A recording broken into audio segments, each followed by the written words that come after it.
नमस्कार दोस्तों, आज 12 मार्च के मुख्य समाचार में आपका स्वागत है, जिसमें सबसे पहली और बड़ी खबर में आपको बताएंगे कि यूएस के टॉप कमांडर ने सीमा संघर्ष के लिए चीन को ठहराया जिम्मेदार और भारत से दोस्ती का दिया संदेश।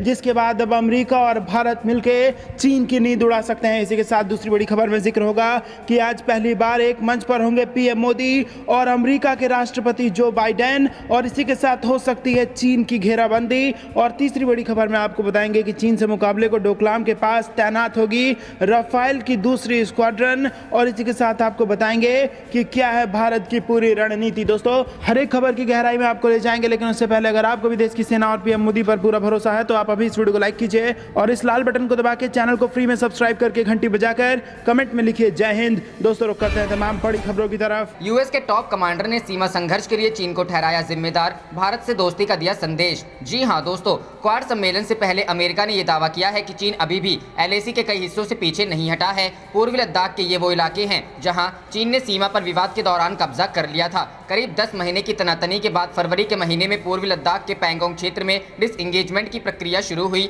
तो चीन के सैनिक काफी फुर्ती से उल्टे पांव भागने लगे। उनके टैंक भी पहाड़ों से नीचे उतरने लगे। लेकिन अब अमेरिका के एक टॉप कमांडर ने अपने देश के सांसदों से कहा कि चीन अभी भी एलएसी पर कई हिस्सों से पीछे नहीं हटा है। यूएस इंडो पैसिफिक कमांड के कमांडर एडमिरल फिलिप्स डेविडसन ने सीनेट की आर्म्ड सर्विसेज कमेटी के सदस्यों को यह जानकारी दी। फिलिप्स डेविडसन ने कहा कि पीएलए अभी तक प्रारंभिक संघर्ष के बाद जब्त किए गए इलाकों से पीछे नहीं गया है। इस वजह से पीपुल्स रिपब्लिक ऑफ चाइना और भारत के बीच तनाव का कारण बना हुआ है। अमेरिका के टॉप कमांडर ने सीमा संघर्ष के लिए चीन को जिम्मेदार ठहराया और चीन की विस्तारवादी नीति पर चिंता जाहिर की। चीन ने दबाव बढ़ाने के लिए और पूरे क्षेत्र में अपने प्रभाव का विस्तार करने के लिए आक्रामक सैन्य रुख अपनाया है। चीन की विस्तारवादी महत्वाकांक्षाएं पश्चिमी सीमा पर दिख रही है, जहां उसके सैनिक भारतीय सैन्य बलों के साथ गतिरोध में शामिल हैं। भारत क्वाड सम्मेलन में चीन का मुद्दा उठाए। हमने आपको पहले भी बताया था कि पैंगोंग के विवादित इलाके से चीन और भारत ने अपनी सेनाओं को वापस बुला लिया है, लेकिन गोगरा हॉट स्प्रिंग्स, डेमचुक और देपसांग में गतिरोध बना हुआ है और इस मुद्दे पर सैन्य और कूटनीतिक बातचीत जारी है। अमेरिकी टॉप कमांडर का मानना है कि भारत इस बारे में क्वाड में अपनी भूमिका मजबूत करेगा। मतलब साफ है कि हमें चीन को घेरने की बड़ी योजना बनाए।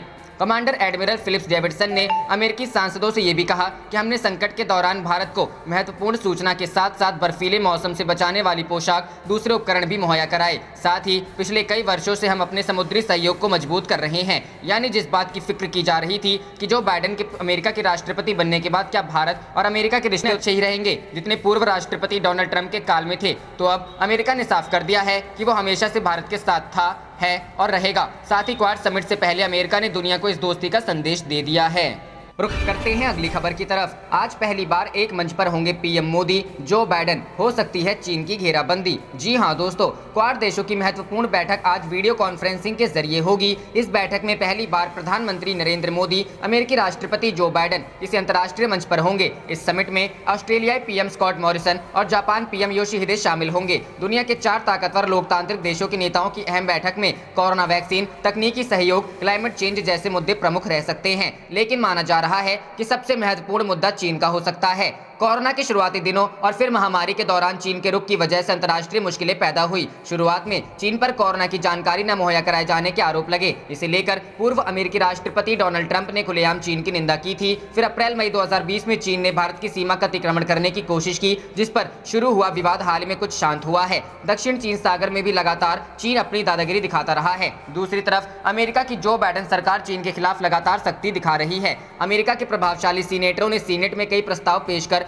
दक्षिण चीन सागर में बढ़ती सैन्य गतिविधियों के लिए चीन की आलोचना की है। साथ ही बीजिंग की आर्थिक गतिविधियों से निपटने के लिए भी प्रस्ताव पेश किया है, जिससे वैश्विक बाजार के साथ साथ अमेरिकी व्यवसाय को नुकसान होता है। सीनेटर रिक स्कॉट, जो शाउले, डैन सुलिवान, थॉम टिलिस और रोजर विकर ने बुधवार को प्रस्ताव पेश किया। प्रस्ताव में अमेरिका की नौसेना और तटरक्षक बल के प्रयासों की सराहना की गई, जिसमें उन्होंने नौवहन की स्वतंत्रता सुनिश्चित की और स्पष्ट संदेश दिया कि चीन की वैध समुद्री सीमा के परे उसकी विस्तारवादी नीतियों को अमेरिका बर्दाश्त नहीं करेगा। क्वाड का जब 2007 में निर्माण हुआ था, तब भी इसका मुख्य उद्देश्य चीन के बढ़ते प्रभाव का सामना करना था, लेकिन फिर मनमोहन सिंह सरकार ने कहा था कि भारत चीन के खिलाफ किसी भी तरह के प्रयासों में शामिल नहीं है। इसके बाद भारत और ऑस्ट्रेलिया ने खुद को समूह से अलग कर लिया था। अब कोरोना महामारी दौरान एक बार फिर ऐसे हालात बने हैं जब एशिया प्रशांत क्षेत्र में चीन दादागिरी दिखाने की कोशिश कर रहा है। यही कारण है कि क्वाड देशों के नेताओं की बैठक के दौरान ये मुद्दा बेहद अहम रह सकता है। रुख करते हैं अगली खबर की तरफ। चीन से मुकाबले को डोकलाम के पास तैनात होगी राफेल की दूसरी स्क्वाड्रन। जाने क्या है भारत की पूरी रणनीति। जी हाँ दोस्तों, चीन से खतरों का मुकाबला करने के लिए भारतीय वायुसेना की अगले महीने बंगाल में हाशीमारा एयरफोर्स बेस पर राफेल लड़ाकू विमानों की दूसरी स्क्वाड्रन बनाने की योजना है। वायुसेना के ऑपरेशंस के लिए हाशीमारा एक सामरिक बेस है क्योंकि यह भूटान और चुम्बी घाटी के नजदीक है। चुम्बी घाटी में ही भारत, भूटान और चीन के बीच का ट्राई जंक्शन और डोकलाम स्थित है, जहां 2017 में चीन की सेना के साथ काफी लंबा गतिरोध चला था। उक्त ट्राई जंक्शन तीनों ही देशों के लिए चिंता का सबब है। भारतीय वायुसेना के एक अधिकारी ने बताया, राफेल की दूसरी स्क्वाड्रन इस साल अप्रैल के मध्य में हाशीमारा स्थित अगले मेन ऑपरेटिंग बेस पर बनाई जा रही है। राफेल विमानों की पहली स्क्वाड्रन अंबाला में बनाई गई थी, जब 29 जुलाई 2020 को 5 राफेल विमानों की पहली खेप भारत पहुंची थी। इन विमानों को पिछले साल 10 सितंबर को अंबाला एयरबेस पर 17 गोल्डन एरोज स्क्वाड्रन में शामिल किया गया था। वायुसेना को फ्रांस से अब तक 36 में से 11 राफेल विमान हासिल हो चुके हैं। अगले एक महीने में 6 और विमानों की आपूर्ति होने की संभावना है, जबकि बाकी के विमान अप्रैल 2022 तक भारत पहुंचने की उम्मीद है। वर्तमान में भारतीय वायुसेना के पायलटों को फ्रांस में प्रशिक्षण प्रदान किया जा रहा है। राफेल विमानों की इन 2 स्क्वाड्रन से वायुसेना बेड़े की कम हो रही ताकत में इजाफा होगा। 18 राफेल विमानों की दोनों स्क्वाड्रन की योजना पश्चिमी मोर्चे पर पाकिस्तान और पूर्वी मोर्चे पर चीन के खिलाफ ऑपरेशंस को ध्यान में रखकर बनाई गई है। हाशीमारा में इससे पहले मिग 27 विमानों की स्क्वाड्रन थी, जिसे अब खत्म किया जा चुका है। याद दिला दें कि भारत ने सितंबर 2016 में 58,000 करोड़ रुपए की लागत से 36 राफेल विमानों की खरीद के लिए फ्रांस के साथ अंतर सरकारी समझौता किया था। 4.5वीं पीढ़ी के इस विमान में अत्याधुनिक हथियार, बेहतर सेंसर और एकीकृत आर्किटेक्चर हैं। यह एक ओमनी रोल एयरक्राफ्ट है, जिसका मतलब है कि यह एक उड़ान में कम से कम 4 मिशन को अंजाम दे सकता। रुख करते हैं अगली खबर की तरफ। स्पेस कार्यक्रम के लिए चीन और रूस एक हुए तो भारत ने भी जापान से मिला लिया हाथ। जी हाँ दोस्तों, भारत और जापान के अंतरिक्ष एजेंसियों ने गुरुवार को संयुक्त चंद्र ध्रुवीय खोज अभियान को लेकर जारी सहयोग की समीक्षा की। बता दें कि भारतीय अंतरिक्ष अनुसंधान संगठन और जापान एरोस्पेस एक्सप्लोरेशन एजेंसी के वैज्ञानिक इस अभियान पर मिलकर काम कर रहे हैं, जिसके तहत चांद के दक्षिणी ध्रुव पर वर्ष 2024 के आसपास एक अंतरिक्ष यान भेजने का लक्ष्य है। बता दें कि अमेरिका को टक्कर देने के लिए रूस ने चीन के साथ हाथ मिलाने का फैसला किया है। दोनों देशों ने ऐलान किया है कि वे साथ मिलकर चांद पर साइंटिफिक रिसर्च स्टेशन बनाएंगे। ऐसे में भारत और जापान की यह जुगलबंदी बेहद खास है। अंतरिक्ष विभाग के सचिव एवं इसरो प्रमुख के सिवन और जाक्सा के अध्यक्ष हिरोशी यामाकावा ने ऑनलाइन हुई द्विपक्षीय बैठक के दौरान अपने अपने प्रतिनिधिमंडल का नेतृत्व किया। इसरो ने एक बयान में कहा, पृथ्वी अवलोकन, चंद्र सहयोग और उपग्रह नेविगेशन को लेकर जारी सहयोग की समीक्षा के अलावा दोनों पक्ष अंतरिक्ष स्थिति संबंधी जागरूकता और पेशेवर विनिमय कार्यक्रम में सहयोग के अवसर तलाशने को लेकर सहमत हुए। इस अवसर पर दोनों अंतरिक्ष एजेंसियों ने उपग्रह डाटा का उपयोग करके चावल के फसल क्षेत्र और वायु गुणवत्ता निगरानी संबंधी सहयोगी गतिविधियों के लिए एक क्रियान्वयन समझौते पर हस्ताक्षर किए। इस बीच अमेरिका के साथ स्पेस में पार्टनर रहे रूस ने अब चीन साथ देकर आने वाले दिनों में अंतरिक्ष में होने वाली जंग का संकेत दे दिया है। बता दें कि अमेरिका साल 2024 में एक बार फिर इंसान चांद पर भेजने के लिए आर्टेमिस मिशन पर काम कर रहा है। चीन और रूस ने एक मेमोरेंडम साइन किया है, जिसमें इंटरनेशनल साइंटिफिक लूनर स्टेशन साथ मिलकर बनाने की बात कही गई है। रूस के बयान के मुताबिक यह स्टेशन फैसिलिटीज का कॉम्प्लेक्स होगा जो चांद की सतह पर या उसकी कक्षा में होगा। यह स्टेशन चांद को एक्सप्लोर करने और उसे इस्तेमाल करने, मूलभूत रिसर्च और तकनीक के विकास पर ध्यान देगा। रुख करते हैं अगली खबर की तरफ। चाबहार प्रोजेक्ट के जरिए भारत एक तीर से कई निशाने साध सकता है। जी हां दोस्तों, INSTC यानी international north south corridor Iran के सबसे बड़े बंदरगाह बंदर अब्बास से होकर गुजरता है। भारत के विदेश मंत्री ने इस संबंध में प्रस्तावित किया है कि इस कॉरिडोर का काबुल और ताशकंद से होकर जाने वाला स्थल मार्ग INSTC के पूर्व गलियारे का निर्माण करे। एक तरह से यूं कहे कि भारत अपने कुछ भू सामरिक और भू आर्थिक हितों को ध्यान में रखकर इस अंतर्राष्ट्रीय गलियारे के एक पूर्वी गलियारे का निर्माण चाहता है जो अफगानिस्तान से होकर जाएगा।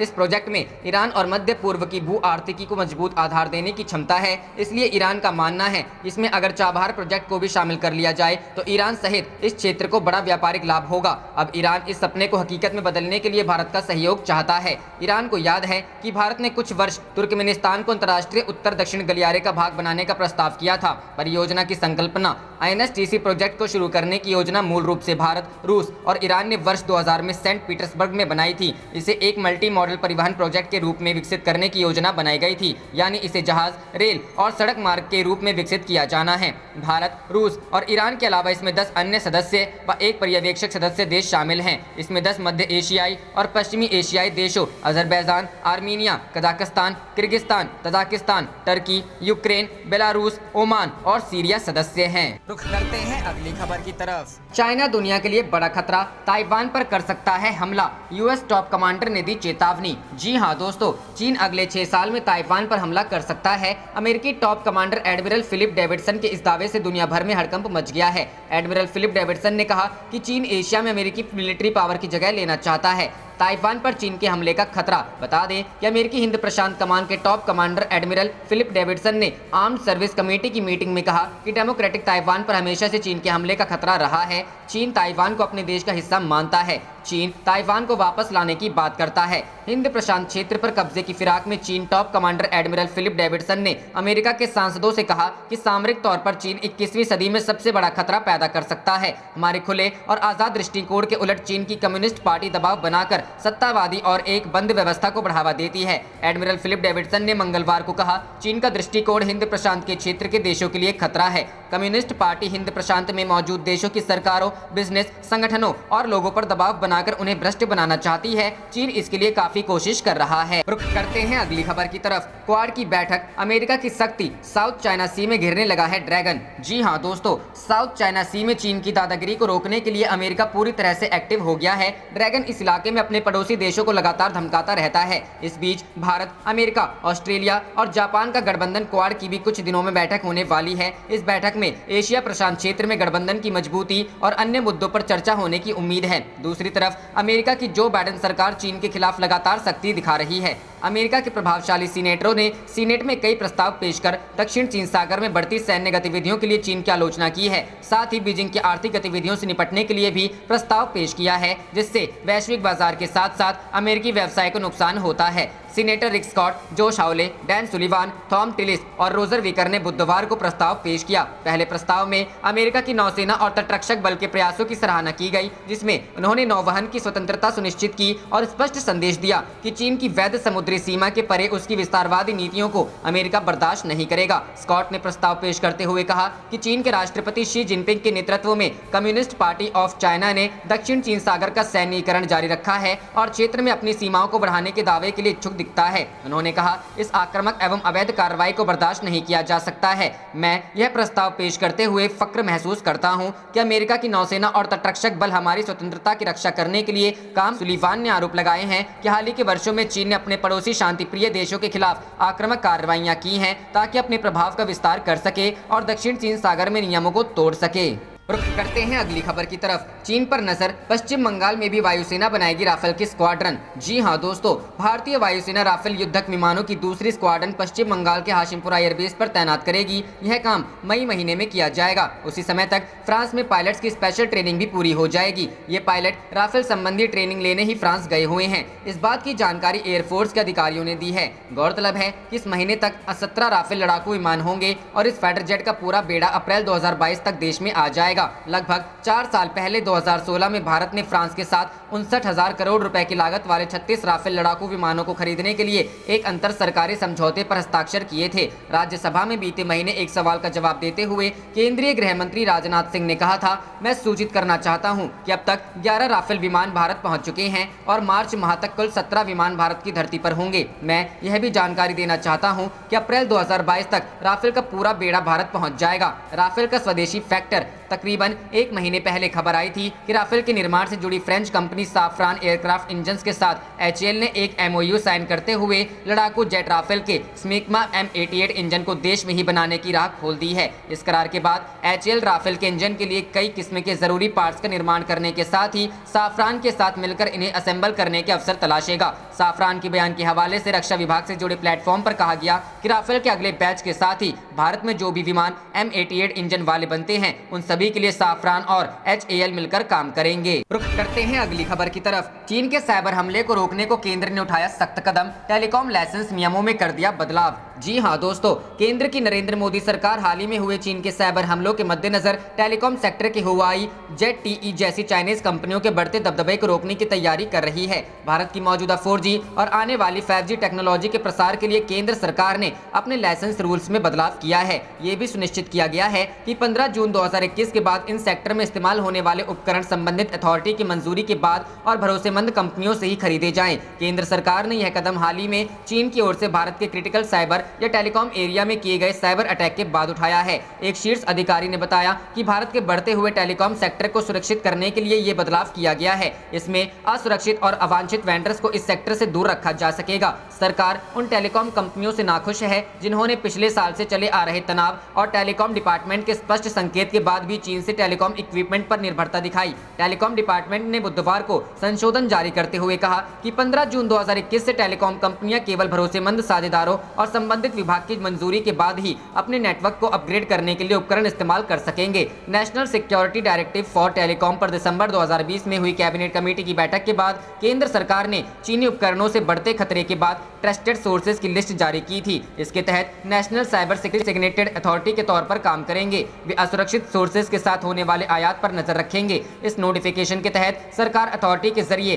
टेलीकॉम इक्विपमेंट की खरीद पर राष्ट्रीय रक्षा और साइबर सिक्योरिटी को ध्यान में रखते हुए अपनी शर्त के अनुसार बदलाव करने को कह सकती है। ये बदलाव पहले के समझौते पर लागू नहीं होंगे। यह कदम चीनी कंपनियों को 4G के प्रसार और आने वाले दिनों में टेलीकॉम सेक्टर की ओर से की गई करीब 78,000 करोड़ रुपए की स्पेक्ट्रम बिक्री से दूर रखेंगे।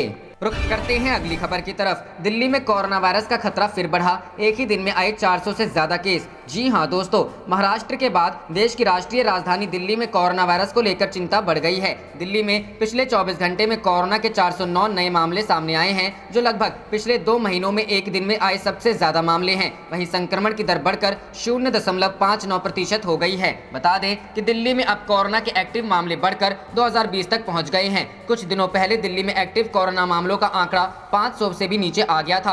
8 जनवरी को दिल्ली में कोरोना वायरस के 444 मामले सामने आए थे और उसके बाद आज आए मामले सबसे ज्यादा हैं। दिल्ली स्वास्थ्य विभाग के मुताबिक बीते 24 घंटे में 286 लोग कोरोना से ठीक हुए हैं। वहीं 3 और कोरोना मरीजों की मौत हुई है। दिल्ली में मार्च में पहली बार कोरोना के नए मामले 400 से ज्यादा सामने आए हैं। दिल्ली में कोरोना के फिलहाल 2020 एक्टिव केस हैं। वहीं दिल्ली में कोरोना के अब तक कुल मामले 6,42,439 पहुंच चुके हैं। वहीं कुल 6,29,485 लोग कोरोना को मात देकर ठीक हो चुके हैं। दिल्ली में कोरोना से कुल 10,934 लोगों की मौत हो चुकी है। दिल्ली स्वास्थ्य विभाग के मुताबिक आंकड़ों के मुताबिक 1 जनवरी 2021 को कोरोना के 585 मामले सामने आए थे, जबकि 4 जनवरी को 384 मामले दर्ज किए गए थे। इसके बाद 11 जनवरी को 306 मामले और 12 जनवरी को 386 मामले सामने आए थे। इस महामारी से 3 और मरीजों की मौत होने से मृतकों की संख्या दिल्ली में 10,000 के पार पहुंच गई। रुख करते हैं अगली खबर की तरफ। अनंतनाग एनकाउंटर में सुरक्षा बलों ने 2 आतंकियों को मार गिराया, ऑपरेशन जारी।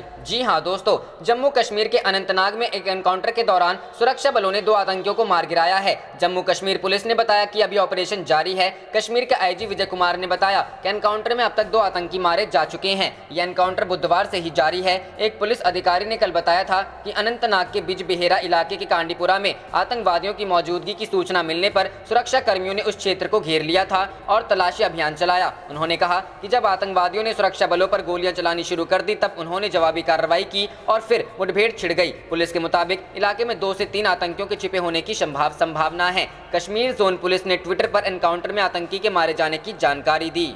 रुख करते हैं अगली खबर की तरफ। कनाडा कृषि कानूनों को लेकर जहां भारत के खिलाफ हो रहा था विरोध प्रदर्शन, अब वहीं लग गए शुक्रिया पीएम मोदी के बोर्ड, जाने वजह। जी हां दोस्तों, कोरोना वायरस से जूझते देशों की मदद के लिए इस वक्त पूरी दुनिया में भारत की तारीफ हो रही है। खास बात यह है कि भारत में घरेलू टीकाकरण प्रक्रिया भी पूरी रफ्तार से जारी है। इसके बावजूद अब तक करीब 65 देशों को कोरोना वैक्सीन भेजी जा चुकी है, जहां कई देशों के राष्ट्राध्यक्ष ने इसके लिए भारत सरकार और पीएम मोदी का शुक्रिया जताया। कनाडा में तो लोगों ने पीएम मोदी के पोस्टर लगाकर उनका आभार व्यक्त किया है। बता दें कि प्रधानमंत्री जस्टिन ट्रूडो की अपील के बाद भारत ने 4 मार्च को ही 5 लाख कोरोना वैक्सीन कनाडा पहुंचाई थी। गौरतलब है कि कनाडा में टोरंटो उन कुछ जगहों में से एक है जहां कुछ दिनों पहले ही बड़ी संख्या में प्रदर्शनकारियों ने सड़कों पर उतरकर कृषि कानून का विरोध किया था। इन लोगों ने किसान संगठनों के साथ खड़े होने की बात कहते हुए भारत सरकार और पीएम मोदी के खिलाफ रैलियां भी आयोजित की थी। अकेले टोरंटो ही नहीं बल्कि मॉन्ट्रियल और ओटावा में भी ऐसे ही प्रदर्शन किए गए थे। बताया गया है कि कोरोना वैक्सीन भेजने के लिए पीएम मोदी को शुक्रिया लिखे यह पोस्टर ग्रेटर टोरंटो इलाके में लगे हैं। इनमें लिखा है, कनाडा को कोरोना वैक्सीन मुहैया कराने के लिए शुक्रिया, भारत और पीएम नरेंद्र मोदी। कनाडा भारत की दोस्ती जिंदाबाद। इन बिल बोर्ड्स के नीचे हिंदू फोरम कनाडा का नाम भी दिया गया है। जानकारी के मुताबिक अब तक ऐसे 9 बड़े बड़े बिल बोर्ड्स इलाके में लग चुके हैं। हिंदू फोरम अभी और भी बिल बोर्ड्स लगाने की प्रक्रिया में है। जस्टिन ट्रूडो ने कुछ समय पहले ही भारतीय पीएम नरेंद्र मोदी को फोन कर कोरोना वायरस से लड़ाई के लिए वैक्सीन की मांग की थी। दरअसल कनाडा की जनसंख्या के टीकाकरण के लिए फाइजर ने वैक्सीन मुहैया कराने में देरी की बात कही थी। इसके बाद ही ट्रूडो ने भारत से मदद मांगी। रुख करते हैं अगली खबर की तरफ। ममता पर हमला, बीजेपी ने की डिटेल जांच की मांग, कहा दूध का दूध पानी का पानी हो। जी हां दोस्तों, पश्चिम बंगाल के नंदीग्राम में चुनाव प्रचार के दौरान मुख्यमंत्री ममता बनर्जी को चोट लग गई। सीएम ममता ने दावा किया है कि 4 से 5 लोगों ने उन पर जानबूझकर हमला किया। आप देख रहे थे आपका अपना चैनल जय हिंद जय भारत।